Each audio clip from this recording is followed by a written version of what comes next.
Video calls, e-learning, and other tech tools have transformed teaching, often replacing traditional in-person lectures.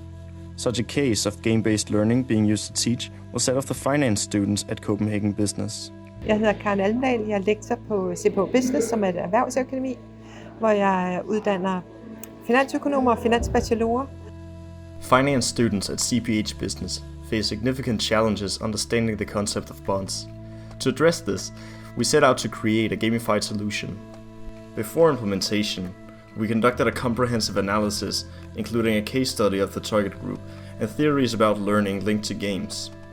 Generelt synes de, det er svært at forstå obligationer, og så realkreditobligationer, de er sådan måske endnu mere kompliceret at forstå. Det, der er svært for de studerende at forstå, det er det med, at man låner nogle penge til en pris, der kan ændre sig. Det vil sige, at obligationer har en kurs, der ændrer sig, alt efter hvad efterspørgselen efter penge er i samfundet. Så det er ikke bare at låne 1 million og betale 1 million tilbage, men at prisen på den million også kan ændre sig. After researching the topic sufficiently, we wrote our final problem statement.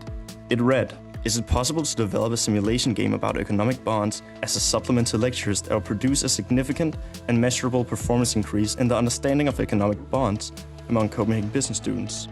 Jeg har længe ønsket, at der skulle laves noget computerspil eller noget til at understøtte de studerendes læring, og så fik jeg mulighed for at være med i det her projekt på Aalborg Universitet. We developed a game where students play as financial advisors, making critical decisions for various clients. This interactive approach aims to deepen their understanding of economic bonds.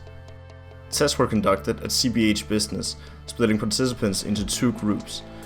The first group was the games group, referred to in the report as Group G, who had the task of playing the game that we developed. The second group, referred to in our report as Group C, was the case group, who would complete a case.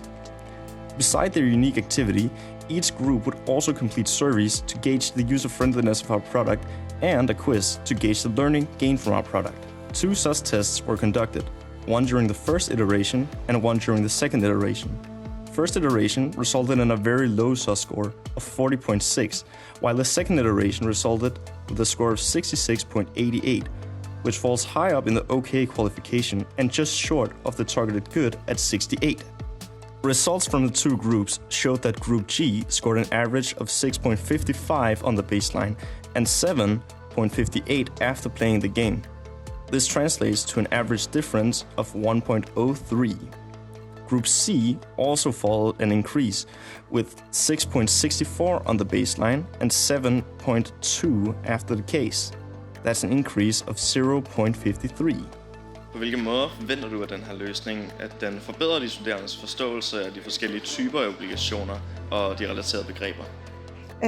Det gør jeg, fordi i spillet der er forskellige kunder, der kan have forskellige profiler, forskellige indkomster, forskellige steder i deres liv.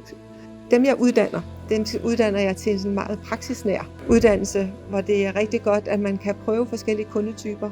Spillet kan jo også ændre i renten, efterhånden som renten ændrer sig, og derved også kursen ændrer sig.